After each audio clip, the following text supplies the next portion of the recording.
నమస్కారం. ఉద్యోగులు తప్పక తెలుసుకోవాల్సిన కీలక తీర్పు ఇది.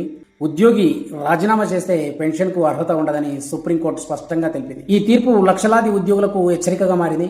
అంటే ఒక ఉద్యోగి తన రాజీనామా చేసినట్లయితే, తన ఉద్యోగానికి రాజీనామా చేసినట్లయితే అతనికి వచ్చేటటువంటి పెన్షన్ అనేది రాకుండా పోతుంది. ఒక ఉద్యోగి తన ఉద్యోగానికి రాజీనామా చేశాడు, తర్వాత అతనికి పెన్షన్ ఇవ్వాలని దావా వేశారు. కానీ సంబంధిత సంస్థ, తను పనిచేస్తున్నటువంటి సంబంధిత సంస్థ తన రాజీనామాని ఆమోదించబడితే గత సర్వీస్ మొత్తం పూర్తిగా రద్దయిపోతుంది.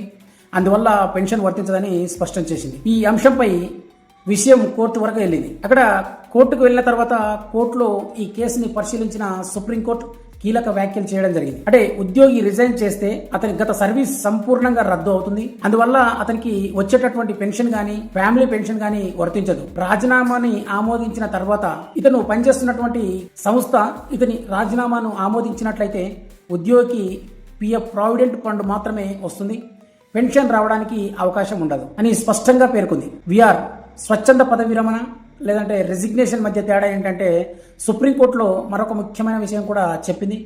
వీఆర్ వాలంటరీ రిటైర్మెంట్కు పెన్షన్ వర్తించే ప్రత్యేక రూల్స్ ఏర్పాటు చేయబడ్డాయి అని, కానీ రెసిగ్నేషన్ రాజీనామాకు మాత్రం అలాంటి రూల్స్ అట్లాంటివి ఏమీ లేవు. అందువల్ల VR resignation, voluntary retirement, resignation రెండింటిని ఒకటిగా చూడలేమని కోర్టు స్పష్టం చేసింది. ఉద్యోగులకు హెచ్చరిక ఏంటంటే, ఈ తీర్పు ఉద్యోగులకు ఒక పెద్ద హెచ్చరికగా నిపుణులు చెబుతున్నారు.